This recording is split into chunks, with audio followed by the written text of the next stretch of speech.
Hello students, this is Tanu Malik. Welcome back. Today our topic is Great Stone Phase 2 written by Nathaniel Hawthorne. So let's start.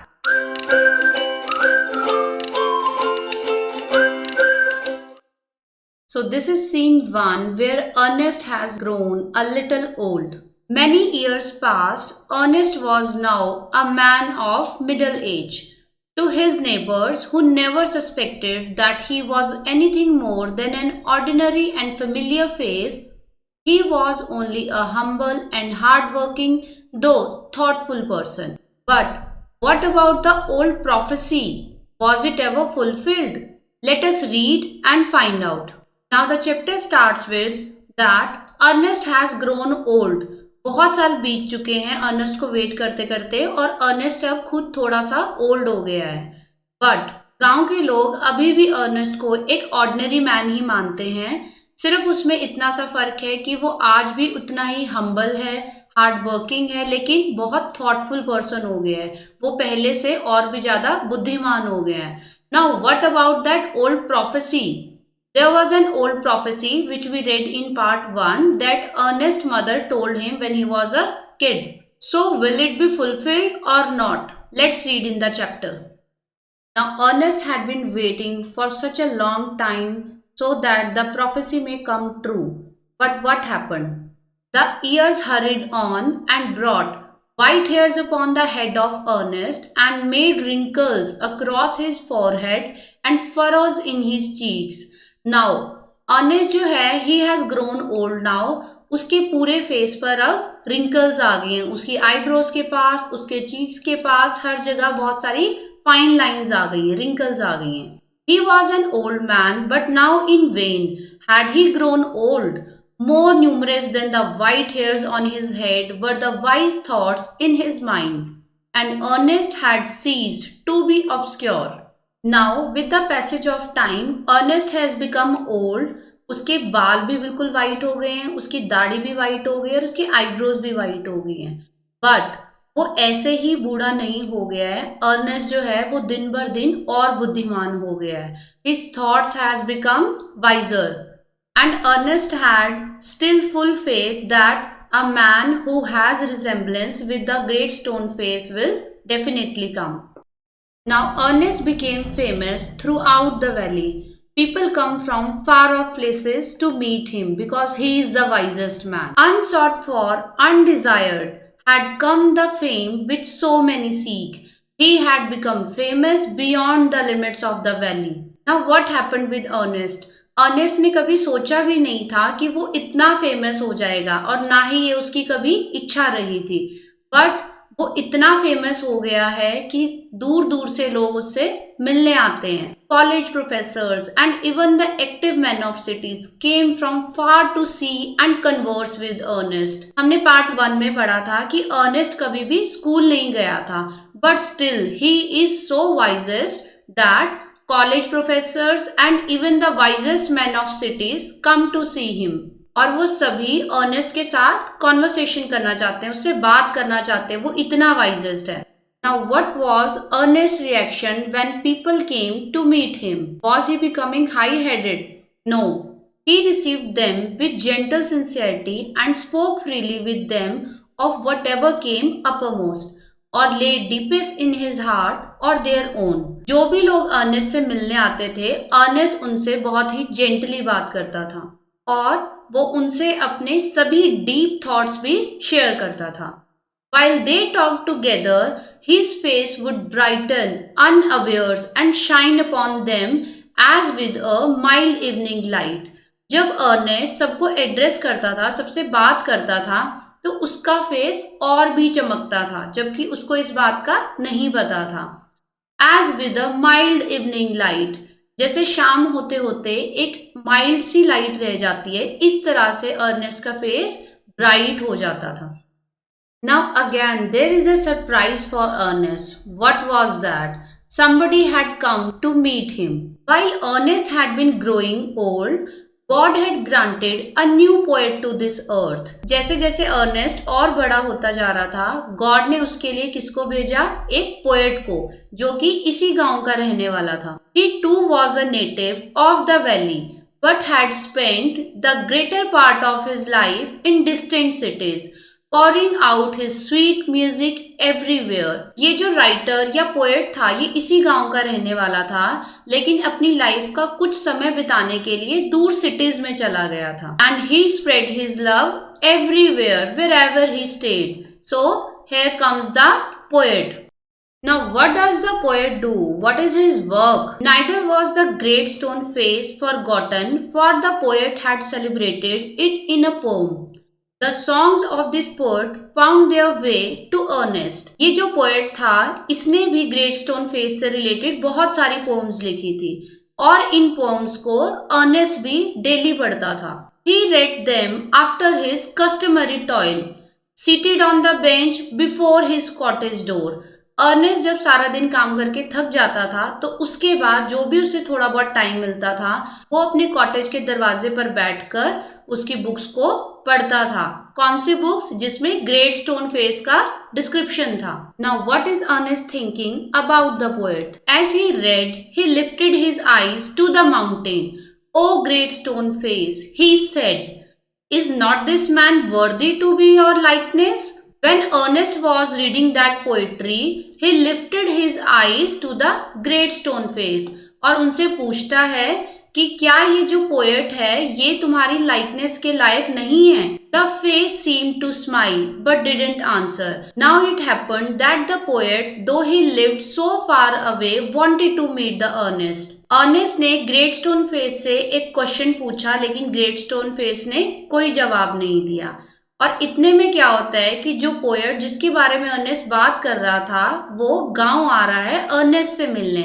Why? Because Ernest is the most famous man of the valley. See what will happen now. Who is coming to meet Ernest? Poet had not only heard of Ernest but had thought much about his character and wished to meet this man whose wisdom walked hand in hand with the noble simplicity of his life. Hand in hand means जो साथ साथ चलता है. Now the poet who had heard a lot about Ernest, poet ने Ernest के बारे में बहुत बार सुना है और वो चाहता है कि इस कैरेक्टर से जल्दी मिला जाए. क्यों? क्योंकि इसे बहुत ही वाइजेस्ट मैन के नाम से जाना जाता है और ये बहुत ही सिंपल है. सो यहाँ पे कौन सा फ्रेज फिट बैठता है? Simple living and high thinking. So everybody wants to meet Ernest. One summer day, therefore, he arrived at Ernest's door, where he found the good old man holding a book in his hand. So finally, the poet decided to meet Ernest. So जो poet है वो Ernest के door पर पहुंच जाता है और वो देखता है कि अर्नेस्ट के हाथ में एक बुक है और वो बहुत ध्यान से उसे पढ़ रहा है.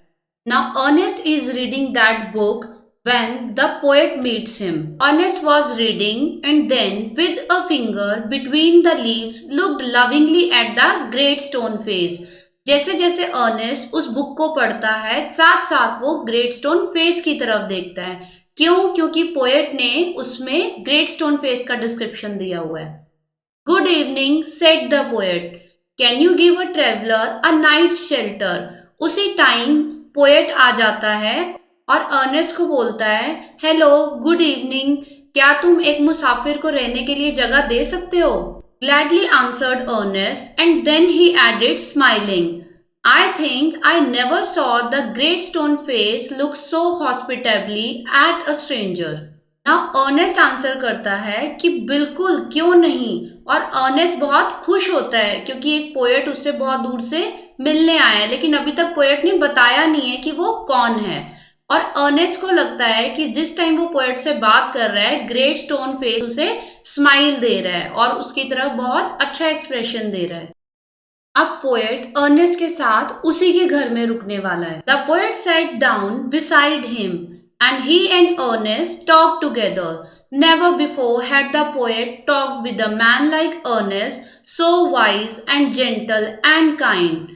अब पोएट और अर्नेस्ट दोनों साथ में बैठे हुए हैं और आपस में बातें कर रहे हैं. इससे पहले पोएट ने कभी भी अर्नेस्ट जैसा आदमी नहीं देखा है क्योंकि अर्नेस्ट बहुत ही बुद्धिमान है और बहुत ही सिंपल है. Ernest, on the other hand, was moved by the living images flung out of the poet's mind. Flung out means बाहर आना. क्योंकि पोएट बहुत टाइम के बाद अपने गांव वापस आया है तो वो अपनी पुरानी यादों को अर्नेस्ट के साथ डिस्कस कर रहा है और अर्नेस्ट इन चीजों से बहुत इम्प्रेस हो रहा है. Both of them are happy in each others company. Now Ernest wanted to know more about the poet. As Ernest listened to the poet, he imagined that the great stone face was bending forward to listen to. जब Ernest poet की बातें सुन रहा है तो Ernest को ऐसा imagine होता है या उसको ऐसा लगता है कि ग्रेट स्टोन फेस उनकी बातें सुनने की कोशिश कर रहा है. इस मूवमेंट के कारण वो पोएट से पूछता है. He gazed into the poet's eyes. Who are you, my gifted guest? He asked. The poet laid his finger on the book that Ernest had been reading. Now, gaze means घूर के देखना. अब Ernest बहुत ध्यान से poet की eyes में देखता है और उससे बहुत प्यार से पूछता है कि तुम असलियत में हो कौन. और जवाब में पोएट कहता है कि जो बुक तुम पढ़ रहे हो उसका राइटर मैं हूँ.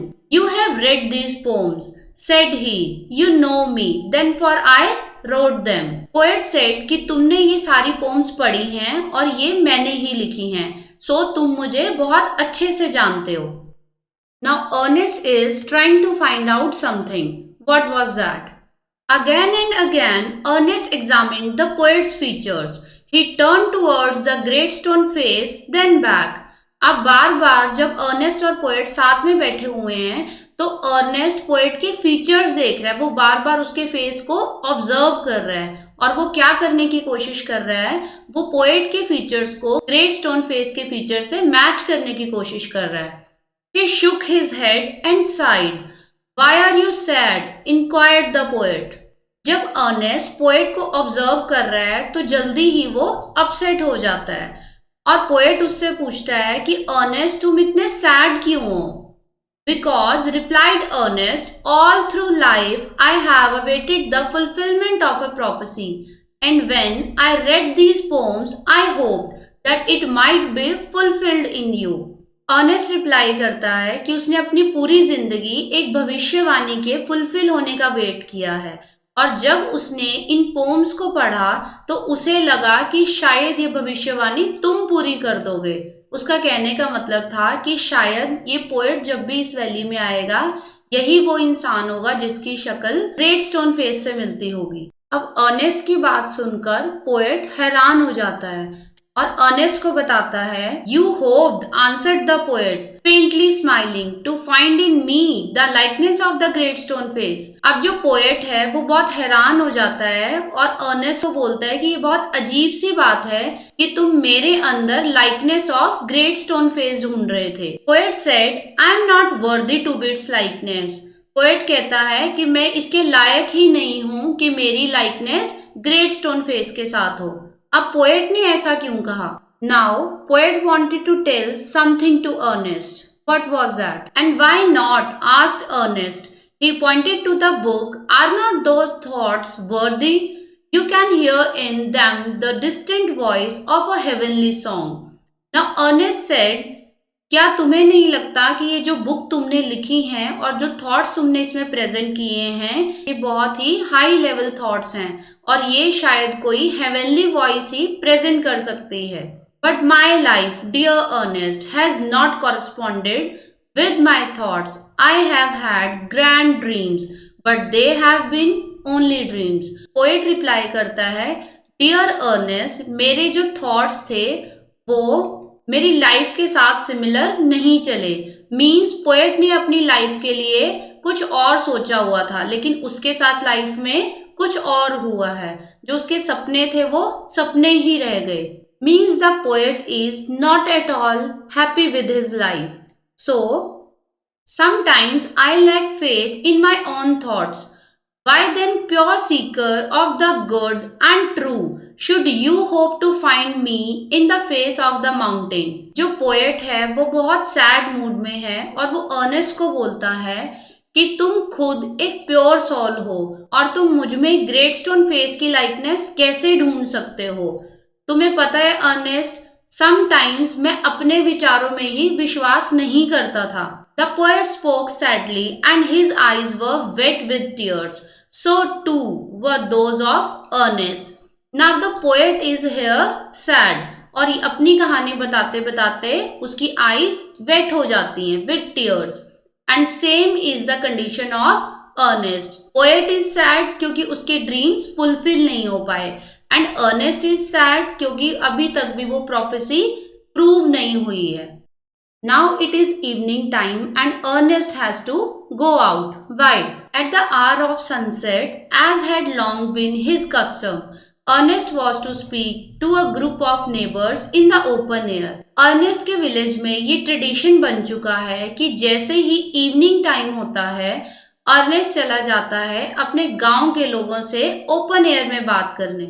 मीन्स अर्नेस्ट अपने घर से बाहर जाकर सभी लोगों से मिलता है. Together he and the poet went to the meeting place, arm in arm. From there could be seen the great stone face. लेकिन आज अर्नेस्ट अकेले नहीं गया क्योंकि पोएट भी वहां रुकने के लिए आया हुआ था. तो दोनों साथ में उस मीटिंग प्लेस पर जाते हैं जहां से ग्रेट स्टोन फेस भी क्लियर नजर आता है. Now what will Ernest do in the open air? Ernest threw a look of familiar kindness around upon his audience, जो लोग Ernest से मिलने आए थे. He began to speak to the people what was in his heart and mind. अब evening के time Ernest daily अपनी audience को एड्रेस करता है बहुत ही काइंडनेस के साथ, और जो भी उसके दिमाग में कोई भी बात आती है वो खुलकर उनसे अपनी बात करता है. His words had power because they agreed with his thoughts, and his thoughts had reality and depth because they harmonized with the life which he had always lived. Now Ernest is a great orator. Orator होता है जिसे अपनी बातें बहुत अच्छे से audience तक पहुंचानी आती हैं. Same is the power with Ernest's words. और जो भी नेबर्स अर्नेस्ट को सुन रहे हैं वो अर्नेस्ट के साथ एग्री कर रहे हैं. क्यों? क्योंकि वो बहुत ही सिंपल लाइफ में रहता है लेकिन उसकी जो थिंकिंग है वो बहुत हाई लेवल थिंकिंग है. He is very thoughtful and he lived a balance life in the village and everybody is impressed with the life of Ernest. हर कोई अर्नेस्ट से कुछ ना कुछ सीखना चाहता है, इसीलिए अर्नेस्ट हर शाम को सभी नेबर्स के साथ कुछ टाइम बिताता है. Now this time when the Ernest is addressing the audience, somebody is observing Ernest very carefully. Who is that? It is the poet.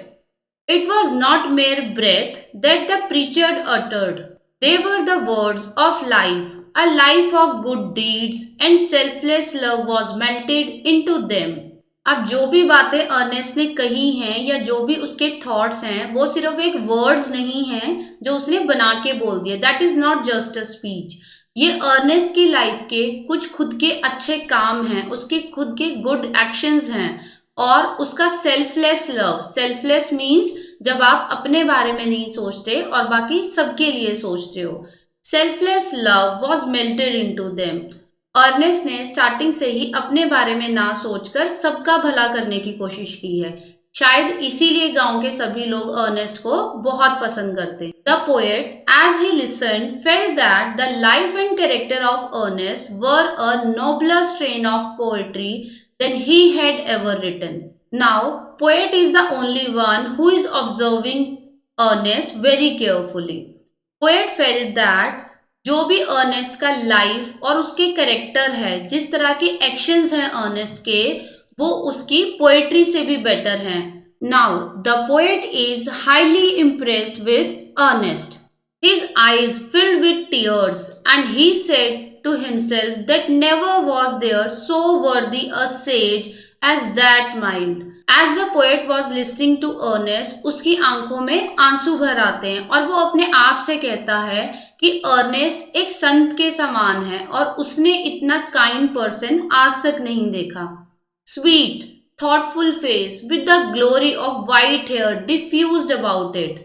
और जो अर्नेस्ट की फिजिकल अपीयरेंस है उससे भी ये चीज साफ झलकती है कि अर्नेस्ट जो है वो बहुत ही काइंड पर्सन है और बहुत थॉटफुल है। At a distance but clearly to be seen high up in the golden light of the setting sun appeared the great stone face with white mist around it, like the white hairs around the brow of Ernest. Now this is evening time and Ernest is addressing to the audience. और Ernest को कौन observe कर रहा है? Poet. अब poet ध्यान से देखता है कि जैसे ही जो ग्रेट स्टोन फेस है उसके ऊपर सनसेट की आखिरी किरणें पड़ी हैं, थोड़े थोड़े क्लाउड्स वहां पर आ गए हैं और इसी तरह की सिमिलैरिटी कुछ अर्नेस्ट के अंदर देखी जा रही है। जैसा ग्रेट स्टोन फेस नजर आ रहा है सेम वैसा ही अर्नेस्ट भी लग रहा है पोएट को, क्योंकि अर्नेस्ट के आईब्रोज पर और उसकी दाढ़ी पर भी वाइट मिस्ट जैसा लग रहा है। Now a miracle happened there. What was that miracle? At that moment Ernest's face took on an expression so grand that the poet was moved to throw his arms up and shout, "Behold, behold! Ernest is himself the likeness of the great stone face."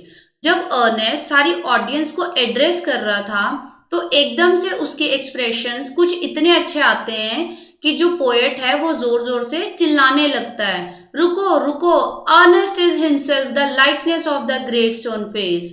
Poet जोर जोर से shout करते हुए सबको बताता है कि Ernest ही वो इंसान है जिसकी लाइकनेस ग्रेट स्टोन फेस से मिलती है। Then all the people looked and saw what the poet said was totally true.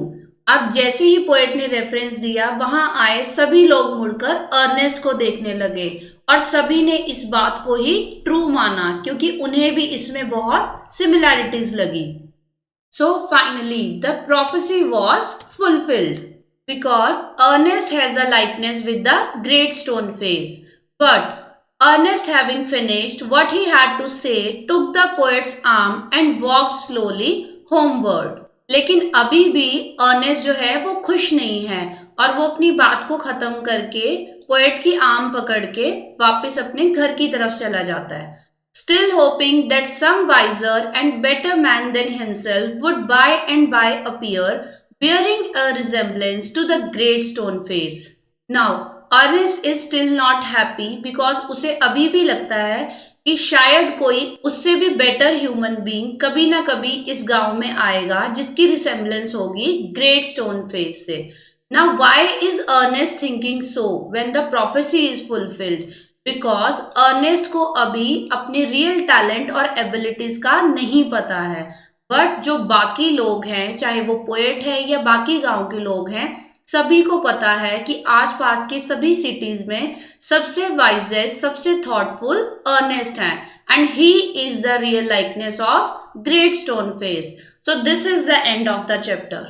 So thank you for watching. For more videos, subscribe and press the bell icon. Bye bye.